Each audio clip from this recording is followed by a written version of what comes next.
again, everyone. It's your girl, Gabrielle from A Step Ahead Tutoring Services. Welcome to a brand new episode of Hot Topics. And if you're not already familiar with us, this is the program where we talk real talk about things that are steamy. So, steamy in education, employment, social service, mental health, physical health, all things that are steamy. We are a tutoring company, so we can't talk about everything, but we do talk a lot.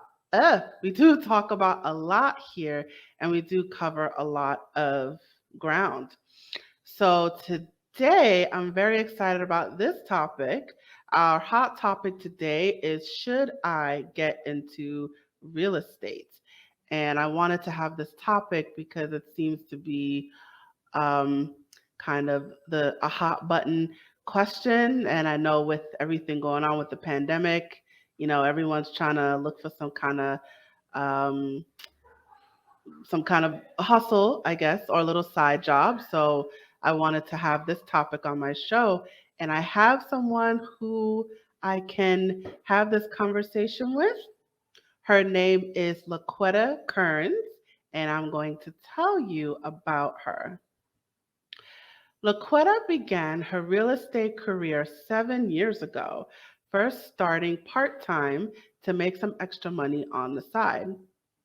But after being in the business for some time, she realized that it was something she was really passionate about and wanted to build a career instead of working it as a side hustle.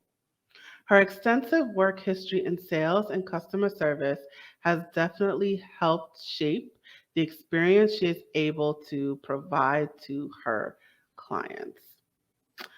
So I'm going to bring her to the stage right now. Oh, I forgot my little banner, who is Laquetta Kearns. So I'm adding it there. All right, so I'm going to bring her to the stage. And Laquetta, thank you for coming on the show. How are you doing today? Thank you for having me. I am doing well. How are you? I'm well. I'm well. Awesome. Awesome. Awesome. All right, so let's get right into it. Yes. So, I really wanted to talk to you about this. Can you tell us more about working in real estate and what's it like being a real estate agent and all that good stuff? So I know that's one thing you always hear that, right? You always hear people say, "Oh, how's the market? How's the market?" And I really believe the only people that will probably tell you not to get in real estate are people who maybe just tried it. But it's the same thing, like I said, when I got in, when I first began 7 years ago, I even tell people sometimes I was seasonal. I had another job. So I kind of would just go do like literally one deal and disappear for a few months. And that was the pattern for probably about the first 3 years of my me being in real estate. And then from there I just kind of decided, like, you know what, let me really buckle down and really do it. But even when I said I was gonna buckle down, it still took me a little while to do it. So definitely you definitely have to have some type of mental capacity for it. Because even when I said I was gonna go full time, it did take me a little while. I actually went full time, I would say the end of 2019. And that was the first time that I said, you know what, let me like really, I know I said I was going to get serious before, but let me really, really get serious and really see what I can do in the business, because I see people around me, right? The company that I'm with, we have a whole lot of like top producers, and we call them mega agents. I mean, literally, these people make 200, $300,000 every quarter, you know? So I said, there are so many people around me that's really successful in a business. So let me just take it really serious, give it my all, and really see what I can do. So back in 2019, about July, I really got serious with it. And then from there, I just seen my business take off once I really decided. Um, so that's why I said only people that maybe really didn't give it 100% would probably tell you not to get into real estate. Hmm. So, can you can you take us through the steps? So, I want to become a real estate agent. What's the first thing that I do? So the very first thing that you do is you have to take your 75-hour New York 75-hour pre-licensing, almost like a tongue twister course. Um, so every state is different, has different requirements, different hours, but in New York particularly, it's 75 hours. Once you do that, you can actually, I think the first two steps are kind of interchangeable because some people actually have a brokerage that they have in mind that they're thinking about working with once they finish, and some people actually take the course first. But I would say for most people, you find a course, you take the 75-hour pre-licensing course, you take that school exam. Once you pass the school exam and you have your hours, you then go and take the state exam. And then from there, before the state releases your license to you, you have to be associated with a broker because the broker is going to then sponsor you and your license. So the first step, take the course, pass the school exam, pass the state exam, join a company. Okay. Okay. So I just want to make clear that's what the requirements are for New York. It's I'm assuming it's different in every state. Yes, those are exactly the New York steps. Got you, got you. So talk about the stability of working in real estate. Can you go into a little bit more about that, about the financial stability, the hours, all that good stuff? The stability. Wow, that part, right? Um, there is really no stability in real estate, right? But it's like the saying goes, high risk equals high reward, right? So there is, like I said, there isn't stability for the simple fact that we do work on commission. You have to actually work to get a check. It's not like you go into your normal 9 to 5 job and maybe you're hiding from your customers. I mean, we've all done it, right? I've worked in customer service. You go take an extra break or you take a long break, you go to the bathroom. So with that being said, real estate, there really isn't any stability. That's why it's super important for you to actually come in, create a schedule. People come in with the idea of having this time flexibility, and it is a such thing, but you actually have to create your balance and make a schedule that's going to then work for you, right? So I hope I answered the question. There is really no stability, but the stability will really be in yourself, because as long as you're doing the items and the tasks that your real estate job description entails, then of course you'll have the clients to work with, you'll have the buyers to help buy homes, you'll have the sellers that are selling houses, renters, etc. So your stability really is going to depend on you coming in, your discipline, and your focus. And again, your work schedule, people do come in part-time and that has really like demanding full-time jobs. But I always tell people there is flexibility in real estate. You just have to work towards the flexibility as far as your time goes. So you come in and you put the work in today, and then you'll see that starting to pay off, in a few months or a year from today. But that's why I said there is no reward without risk. Mm. So it's so I get the sense that it's not a typical 9 to 5 job, right? It's get more like getting gigs or booking appointments. Is that safe to say?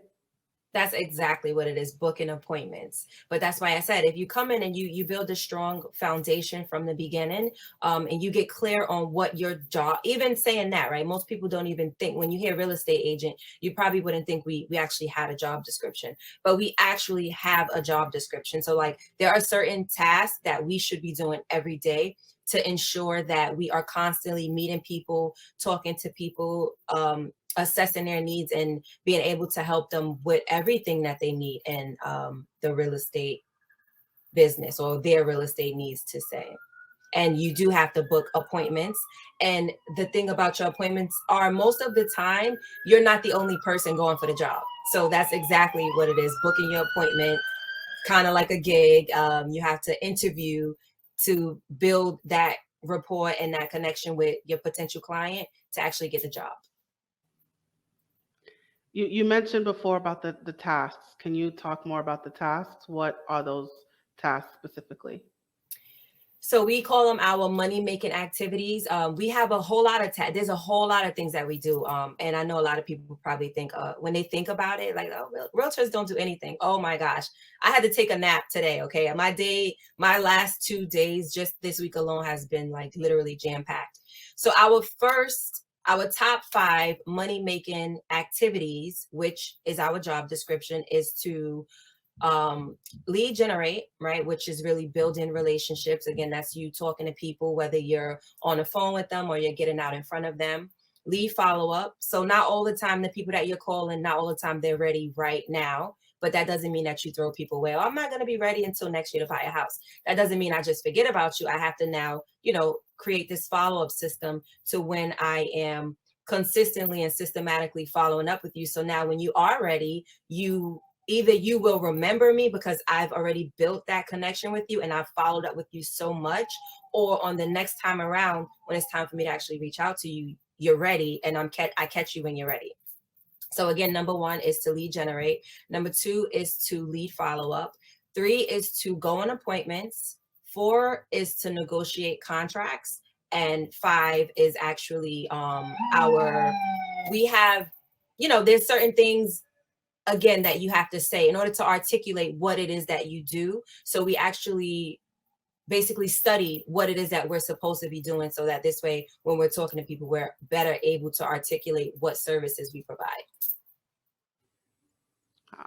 Okay. So generally, you help you help people look for homes or apartments. Is that the general idea of what you do? Yes. So we help people buy homes. We help them sell homes. We help them rent apartments, and also with their real estate investments. And then what about people with like poor credit or okay credit? What do you do for people looking for a mortgage, for example? I'm gonna say some of us, right? I'm not gonna say, I can't speak for everyone. But the way I create my business, right? So as a realtor, we work in a brokerage, but there are like however many real estate agents are in that brokerage, we have our own business inside of this one business entity. So the way I run my business is I am a one-stop shop, right? So of course I don't give mortgages, but I have a lot of great lenders that I've built business relationships with. So now when my clients need things like pre-approval, some of my lenders actually help with credit repair if one of my clients would need credit repair. And I also have credit specialists outside of my company or outside of these lending and mortgage companies, credit repair specialists that will also help in a case like that. Okay. Awesome. Awesome. So what do I want to ask? So I'm assuming you get the most common question is, how's the real estate now? With the pandemic, how's the market? With the pandemic. So if you're comfortable talking about that, how is the housing market since the pandemic began? Well, I'm so glad you asked. Okay. So, yeah, people always ask that even before the pandemic. But if you remember what I said, I've been in real estate since 2000 and 2014. I decided to go full time July. Well, I actually had already decided to go full time, but I actually sat down to now take the appropriate steps and measures to be full time July 2019. So all the work I put in before that time. And then when I really got focused about July, August of 2019, when the pandemic happened in 2020, and I would be like, I, in this case, I'm speaking for myself, but I'm also speaking for a lot of other agents that I actually know. When I say 2020 was my best year thus far, okay, it was my best year. And all throughout, again, I'm only going to speak for like the people that I know that I work with. And, I hear different stories. 2020 was actually a really great year for a lot of real estate agents. So I mean, what changed? Maybe it was how it was more of a challenge. So it's kind of one of those things like what they say within the first 2 years, right? In real estate, after someone gets their license, the actual drop off rate is really high. Like people usually don't succeed in real estate. And like I said, because we have in my company, we have a bold law. It used to be real estate is simple, not easy. So they kind of like interchange it between real estate is simple, not easy, and success is simple, not easy. So real estate is a really simple thing. Like, talking to people, that's a simple thing for some people. Going on appointments, that's a simple thing, but it's not easy. With that time flexibility, because you do create your own schedule.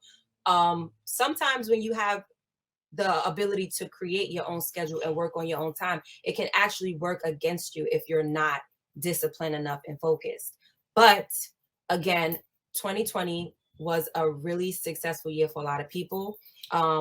What happened in the market pretty much was that the interest rates were extremely low. They were like super, super duper low. So with the interest rates being low, we now have a surplus of buyers that are able to actually afford a mortgage. Now they're getting this pre-approval to purchase these home loans, and supply and demand always happens. So as we were seeing a surplus of buyers in the market, a lot of sellers decided to come off the market, whether they had the home on the market and then it expired, or so we had it was a shift between having inventory homes for buyers to purchase and having these buyers with all these pre-approvals. So the market just really shot up. We were still in a seller's market. They're predicting that it's going to come down soon, but we've been in a seller's market for the last few years. However, last year, the prices on these homes just really skyrocketed. So again, 2020 was a lot of real estate agents' best year. Go figure. I imagine so, because the interest rates are lower, more people are buying, so I'm sure that's great business for you.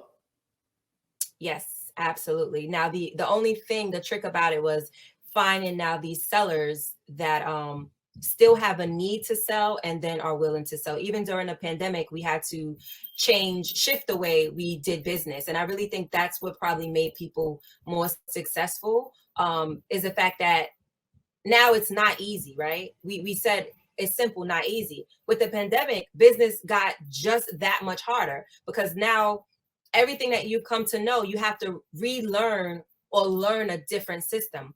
When we say the market has trends. So when it's a seller's market, of course, there's more buyers and less sellers. If you want to be a selling agent or work on the selling side, you now have to go extra hard to find these seller clients. Even people that were on the market before, with the pandemic, they felt uncomfortable selling.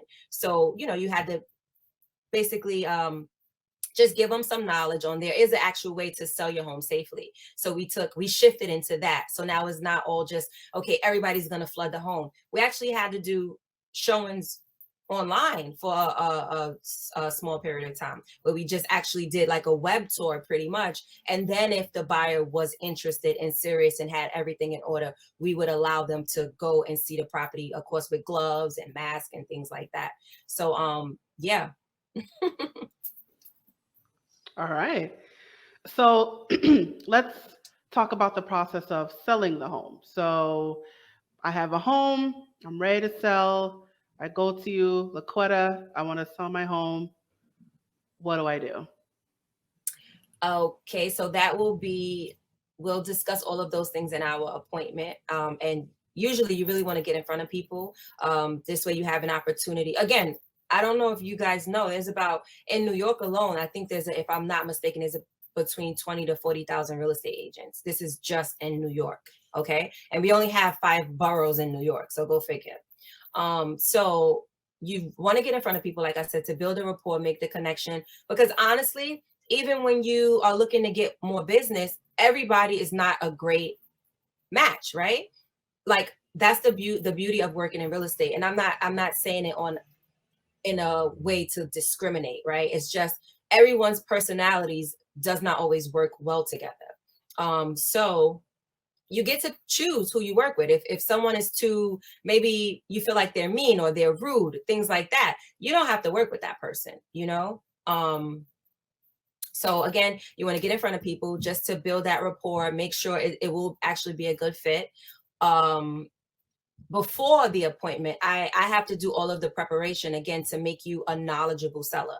You definitely want to have the information that you need to make an informed decision when selling a house. So me preparing that, now I'm going to actually pull up some public records, check to see um if you have any liens on your property. A lien is just maybe like someone saying that you owe money. It could be a mortgage lien. It can be a mechanics lien. Maybe someone did some work in your house, and they're saying you didn't pay them, because these liens would actually stop the sale of your home. So there's a lot of research on my part that I have to do to now bring it to the seller's attention. Also checking home prices. We want to see what sold in your area within the last 3 months.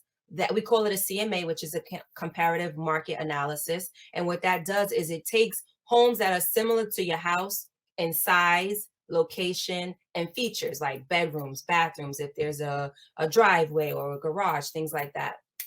And we compare it to see what happened within these last 3 months, right? Because that's how we actually get our pricing, by looking at other homes that sold that are similar to yours, to say, okay, well, you don't have a dated house that needs work, but you don't have a completely new house that just has been renovated. You're somewhere in the middle. So we're looking now at the prices of the homes that are like your house as far as the condition, to see where the price is. So really and truly, it really is like a whole bunch of research that we do on our end of it, just to make the seller informed. Because sometimes there's things going on that you'll be surprised, but people don't know even about their own property.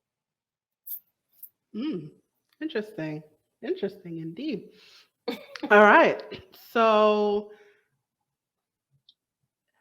let's talk about the pursuit of real estate in general. Do you think because of the pandemic, more people are applying to be a real estate agent? Do you think that's decreased or stayed about the same? I definitely think it increased. And part of the reason why it increased is because even for myself, before I got into real estate, I actually contemplated it for years. Like, I think it took me about 6 years before I really was like, you know what, let me just do this. I had another job. Um, well, when I first was getting in, well, when I first thought about it, I wasn't working. So then it was kind of a little nerve-wracking to say, okay, to get a job that the paycheck is not stable, it kind of scared me, right? But what happened last year is that a lot of people got laid off. A lot of people lost their jobs. Like, there were a lot of different things going on in the employment market, where people found themselves at the mercy of their employers, right? So now people are not working.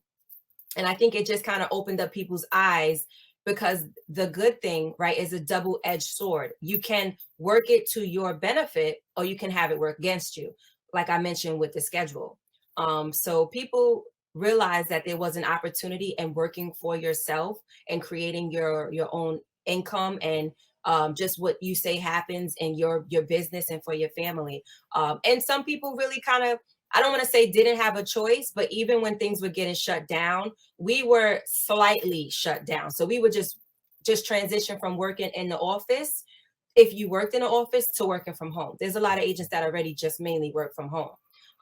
So people just saw it as an opportunity, especially because their job, which was supposed to be, and even in some cases supposed to be secure and supposed to be stable, last year proved that that wasn't necessarily the case. So a lot of people actually did get into real estate, and it actually worked out in their favor. Do you think do you think real estate is something that someone can stay in long term, 10, 15, 20 years? Gabrielle, when I tell you, I've gone to some real estate conventions, not just within my company, because my company does hold a lot of different big training events every year, but in within my company, and even on going to other real estate events, right? When I tell you, people like they are in this business for decades. I think the oldest realtor I saw was probably about 70 years old. And it's not because they have to work. If you're succeeding in the real estate business, you're successful in it, it really is especially depending on where you are. I've been at other real estate companies. This is not my first company that I'm with, but it definitely helps to be in a place that has great training, amazing energy, great people. And you find it really rewarding. You're helping people, you're having fun, you're kind of creating your own schedule, you have your own flow. So people will be in this business for years. I think the oldest realtor I've met probably was like 70 years old. And again, not because they had to, but because they really just loved what they did. So yeah, it definitely, as long as you work it right and you know, get the great training from the beginning and you're able to build a strong, steady foundation, it definitely is a career that people can be in for years. Awesome. So let's talk about the money part, if you're comfortable with that, because I'm sure people want to know, like, how much can I get paid doing this? If it's by appointments or gigs, how much can I collect per gig? So, if you're comfortable talking about it, can you talk about the commission? How much commission do you get? I'm sure it also depends on the neighborhood and the house, and the higher income neighborhoods, you may get a higher commission. So if you're comfortable, if you could talk more about that. Yes, absolutely.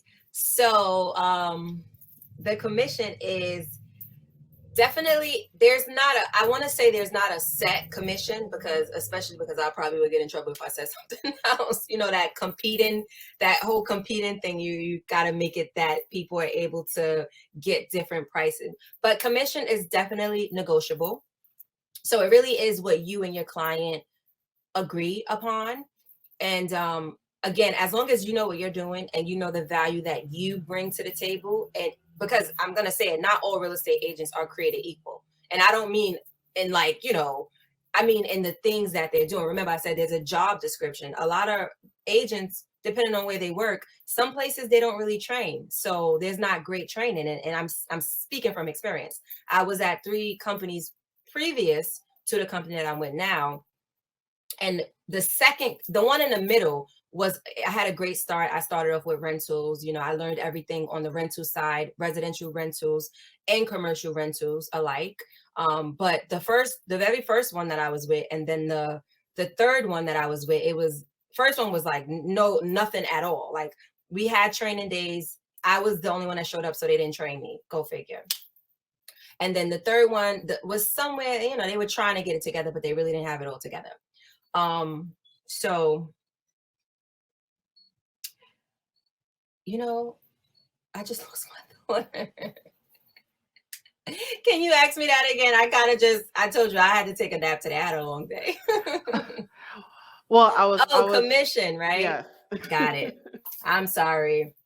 So, all right, it is negotiable. It really is what you and your prospective client or potential client agree upon. And I believe as long as you are fully able to articulate the value that you bring forth, whether you're working with a buyer or a seller, um, it's easier for them to understand why you are looking to charge the commission that you're charging.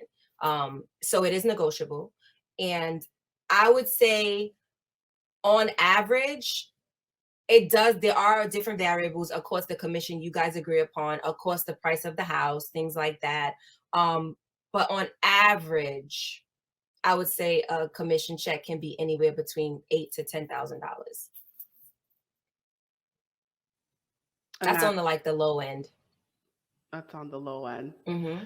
So it's not like 30% or 40% or any kind of percentage.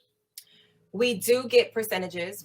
When we are talking about commission with our clients, we do charge on a percentage basis. But again, it really just depends on what you guys agree upon. Meaning you and the client, what you agree upon with them. Yes, what you and the client agree upon. And it's normally for residential, it's like on a, I'm gonna say a low end, because it's, you're not really passing like 10%, you know, you're not getting up to 9%. But think about it, these, we're in New York, right? Home prices, what's the least amount you're gonna buy a house for is probably about 450. And that's even in Long Island. Like, these prices are up there. So if you're doing 4%, 5%, 6%, 7%, whatever percentage, that's how you are still able to get these commission checks. That's why I said on average minimum is 8 to 10,000. That's on average the minimum. Ah, all right. Okay. So, what advice would you give for people who want to pursue real estate? You know, should what if I wanted to get into real estate? Should I shut everything down, shut this company down, and jump straight into it?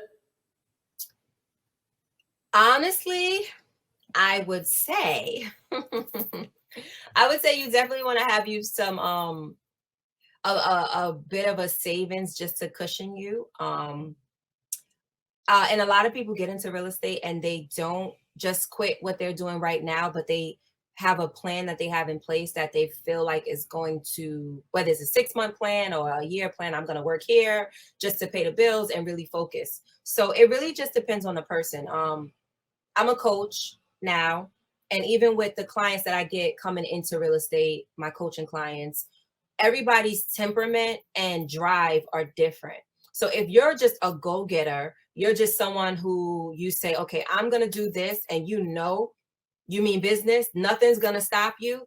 Yeah, why not? Absolutely. You know, I'm not saying, but I am saying you're still going to need something to hold you, to help you with the bills, because on average coming in, if you do what we're telling you to do from the beginning, you definitely can jumpstart your career. So now something that might have taken 6 months on your own or something like that, you can see a commission check, you can see some business before that time frame. But it really depends on the person, the type of attitude they have, how focused and disciplined they are or could be.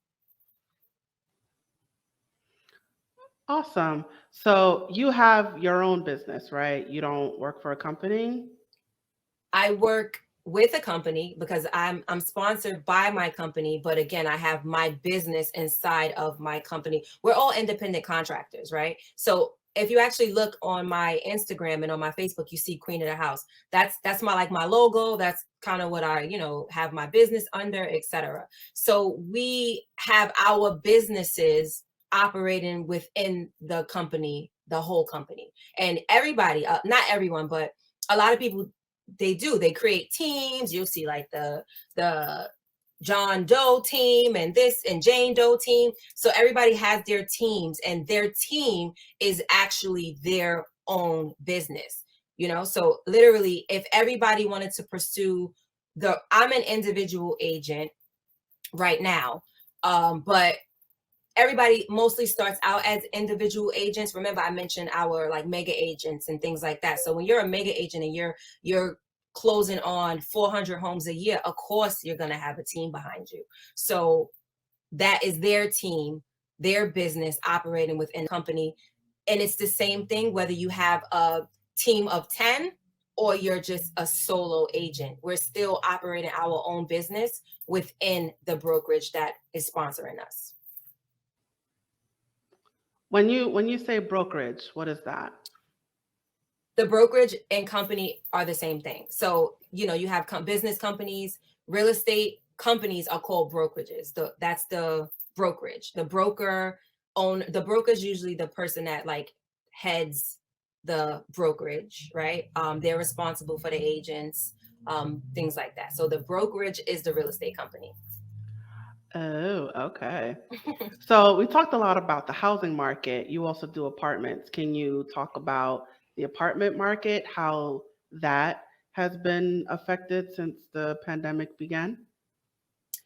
Honestly, I feel like the housing market has already been affected. Like New York has one of the highest rents and out of all the states, our rent is really high in New York.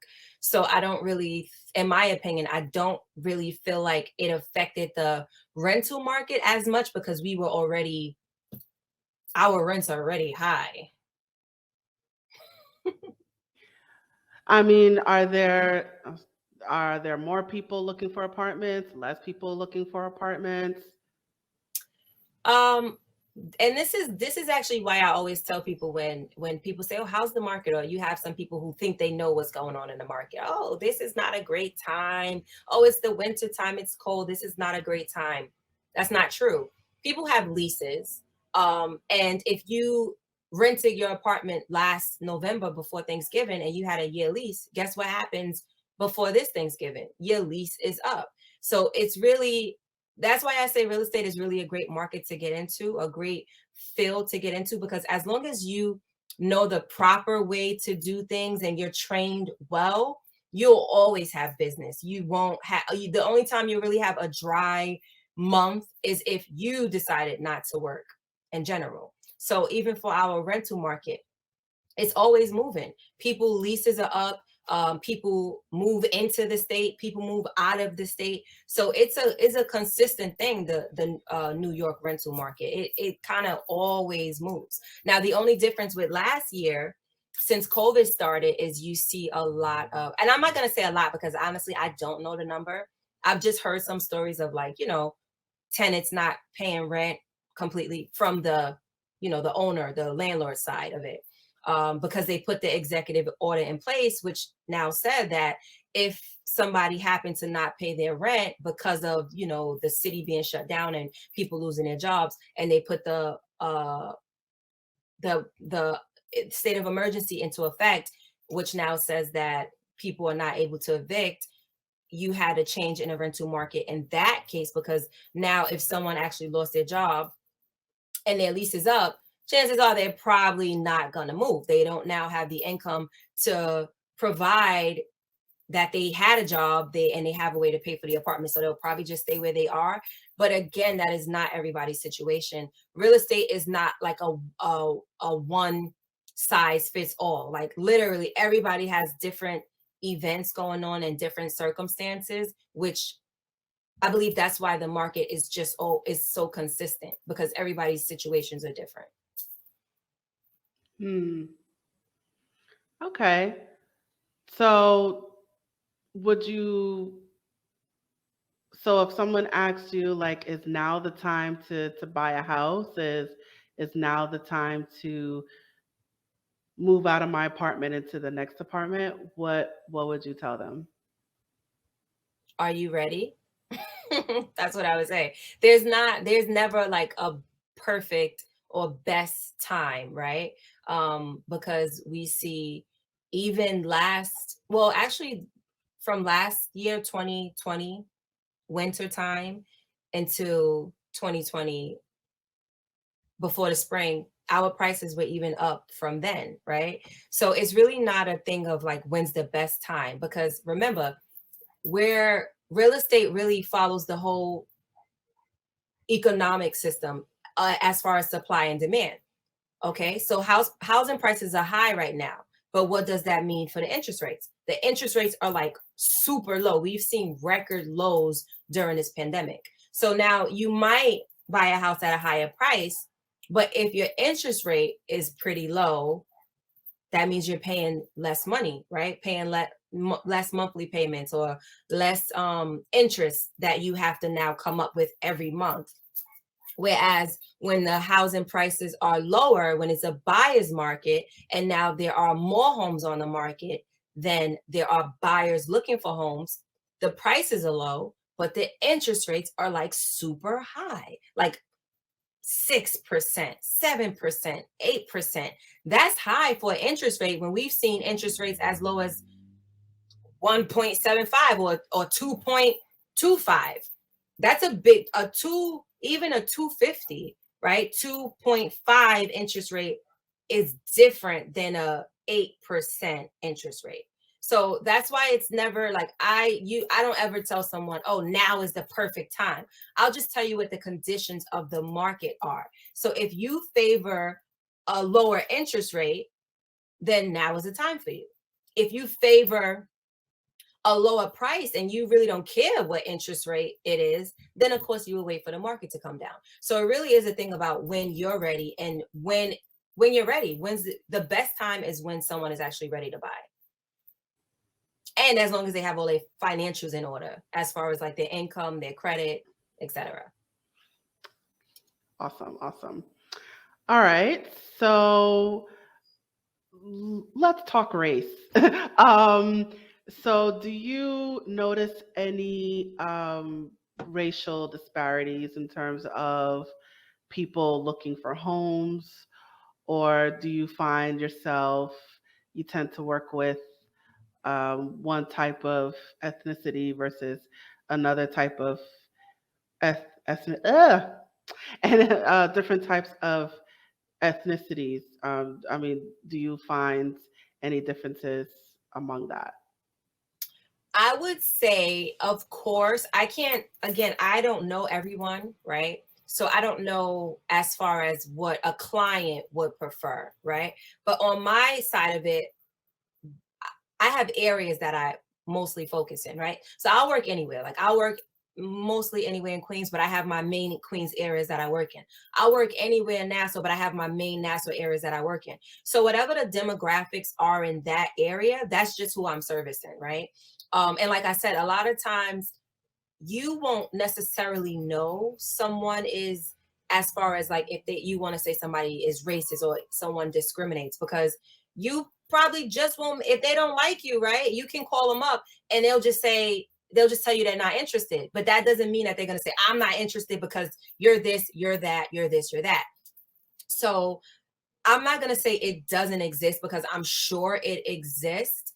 I know it exists, right? They did this big thing. I think it was like last year when they started really trying to crack down in the real estate industry as a whole, not just with on the agent side of it, but maybe some lenders, whatever things that they put in place, like you can't, no redlining, no staring, etc. But in my experience, I haven't had anyone say, no, I'm not going to do business with you because you're a Black girl, kind of thing, which I'm sure there are some people that would probably love to say that. But again, you probably won't run into them like me trying to get somebody's business. What's the chances I'm going to run into them? Most of the time I'm calling people to set appointments. So like I said, if they feel like they don't want to work with me because of like, maybe the way I sound or my voice, they're not saying that. They're just not going to give you the appointment. Mm, okay. But then what I mean is like there seems to be this push for black home ownership, right? More black people owning homes, because there was that racial disparity in terms of black people owning their own home. So I'm wondering if you have seen a shift in that, based on your clientele, maybe the clientele of your colleagues, what people have told you, if there seems to be a shift in more black people owning a home. Yes, I would definitely say on that side of it, yes, there is a shift with Black people looking to own more homes. And really, it's really all about education, right? So I had someone say to me recently, like, I'm pushing for them to purchase a home. And they said they never really thought of themselves owning a home. So a lot of times the disparity comes in just the information, right? And not all the time the information is readily available to us, like Black people. Um, but it's just one of those things where like you kind of have to seek out your own information, because if the information is not given and you never ask any questions, then of course you won't have any answers to, even if it's just a concern or even a thought in your mind. So now with just the whole idea of, with the pandemic, there was a lot of racial things going on just in the world in general. So you see this big, massive push of Black Lives Matter, and you see this big, massive push of support Black businesses. With that, again, it comes education. So with all of these, movements, let's just call them, with you just seeing different things, and education. Now people knowing, like, I have to look for the information sometimes, right? And with the people who don't look for the information, is how do you figure out a way to give them the information? So absolutely, there has been a shift, and more people even looking to see the possibilities of owning a home. Because again, what we say, real estate is important because it creates generational wealth. It's not just wealth for you. You can literally leave a house for your great grandchildren, right? You can leave the house for your grandchildren. So real estate creates generational wealth, and more people, I guess, are really starting to have that understanding that it's not just about buying a house. It's actually setting something up to create this wealth that may have not been readily available for me, right? So now when you have children, you're thinking about it like from that perspective. Well, what am I going to leave my kids? Remember, when you purchase a house, most of the time houses appreciate if you purchase in the right area. Like New York is one of the best places to actually buy, because over time our prices increase or they stay the same. New York is not an area where you'll find housing prices depreciating at a crazy time. Like the only real depreciation we're going to see right now, we're in a seller's market. So houses have been selling over market value. Now, when the prices come down, it's just the market correcting itself. It's not going to be like the market corrected itself and now the homes are $200,000 less than what they were. So definitely, people just coming into their own in a sense, and really trying to get an understanding and finding a place in the world and learn things that they didn't learn, or maybe their parents didn't learn. So it's really been a massive shift with that. Yeah. Awesome, awesome. All right, we are starting to come down a little bit. So I know I asked you this earlier, but do you have any final words of advice for the people watching right now? Maybe someone wants to get into real estate, or maybe someone is in real estate and they're struggling to find clients. What advice would you give to those people? Well, Gabrielle, I'm so glad you asked. Okay. My advice would be just do it, right? And I mean, just do it in every sense, whatever you were thinking regarding real estate in general. If you were thinking of purchasing a home, and maybe this is your first home, just do it. Figure out who it is that you need to connect with that is now going to walk you through the process and let you know what all of the steps are for buying your home. Right? You might not be ready right now, but if you literally have someone to sit down with you and kind of create this roadmap for you, okay, where you would like your credit to be, what's on your credit now, what you have to work on to get your credit score to be where it needs to be, how much money you need to have saved. Okay, maybe you have a job and maybe the income is not enough. Okay, so maybe you need to get a job that's going to pay you a higher income, or maybe you have to get a second job. Like, so on the sense of purchasing, just do it. Make the connection with whoever you need to make the connection with, preferably me, right? To lay out this roadmap for you to start on your path to home ownership.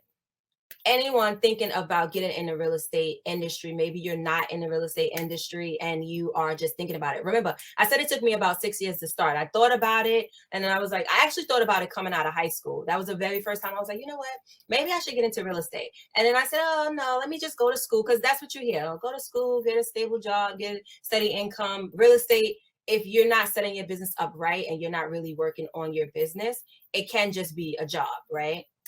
So definitely, it took me about 6 years to start, and I would almost want to say I wish I started sooner, but I understand that my path, the path that I've taken, basically just adds to my journey. Like, I had to go through the things that I went through. I had to take as much time to actually get into real estate. I had to take the time. Not that I had to take the time, but that's just how my story is unfolding. And, I'm grateful for that, because now with the experience that I have, or the experience that I didn't receive first, right? Now I'm able to help people and help them, actually really get their business started from the beginning, instead of taking the time out too. So if you're thinking about getting into the real estate market, just do it. Again, it's all about that connection and making sure you find the information that you need to find to make a really good informed decision. Interview with a few brokerages, and just do it. Real estate is an awesome industry. I will say, I can't even really say it isn't for everybody, but you really probably wouldn't know if it's for you or not, because there are different aspects of real estate that you can get into. For those people who are already in real estate and you might be on your last leg of your real estate business, I would definitely suggest you switching brokerages. Really and truly, that's really all that it boils down to. Maybe you're not getting the training that you need, the guidance, the support. It's not something I feel like you should quit. I feel like it's something that you should just make adjustments to make sure you are connected with the right company, the right people, you have the right training and the right support. So just do it. Awesome, awesome. Well, thank you so much for that advice. And you guys, oh wait, let me get your little banner up, Laquetta. All right. So, if you didn't figure it out by now, Laquetta is a real estate agent. She has her, well, she works with a company, and no, you have your own business. Inside of the company, yeah. Inside of the company, yeah. So she has her own business and she has a coaching program called the Legendary Academy. She helps people with their real estate needs and goals. When they want to buy, sell, rent, or invest, she's the one who uses her skills, expertise, and knowledge to help them make better informed decisions. Her main area is Southeast Queens and the Rockaways. So, for those of you in the New York City area, she's your girl. But she also works in Brooklyn and Nassau as well.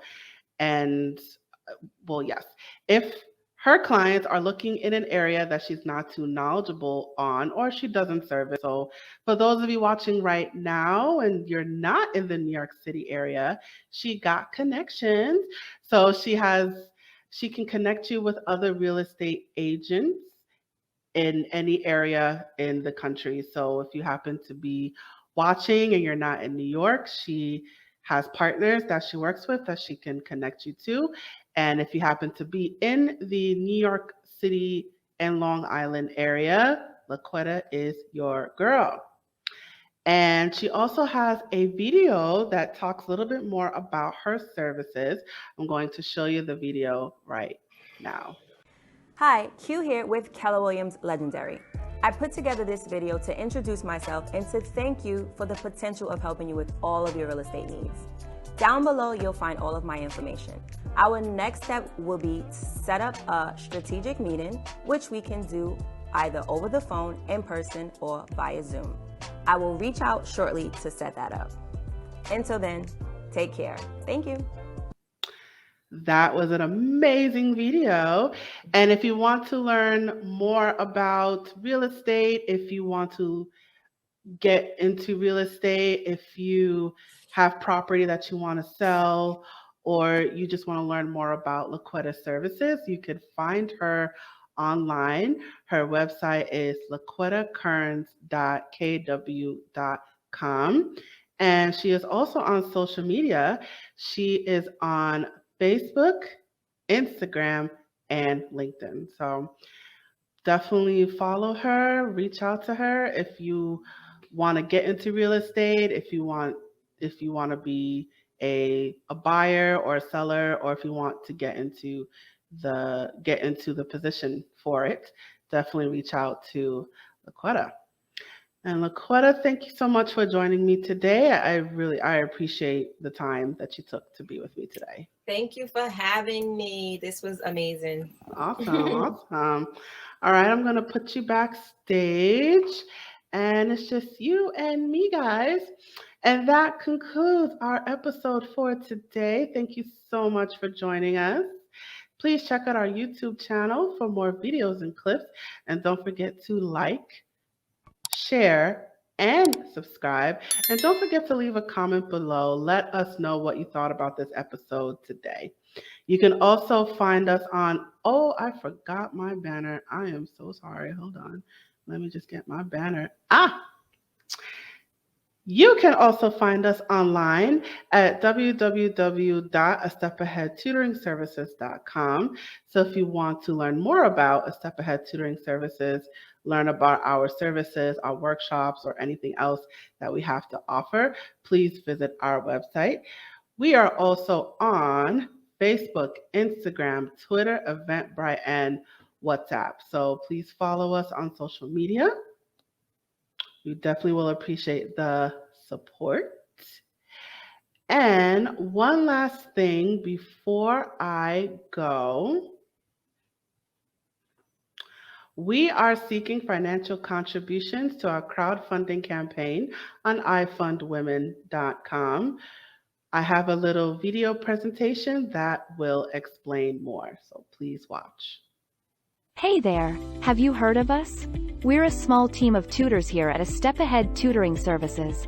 We believe that education and information should be accessible to everyone, regardless of income, race, or creed. We're dedicated to making this happen, but we need your help. Please consider donating to our crowdfunding campaign. No amount is too small. Your donation will allow us tutors to remain employed, offer free and low-cost services, and reach out to families nationwide. With your help, we can tackle the academic challenges of our students and the emotional, mental, and behavioral changes that result from these challenges. As a bonus, we can improve our communities in the process. Support us today. We're a for-profit company. Your donation may not be tax-deductible. Please consult a tax professional.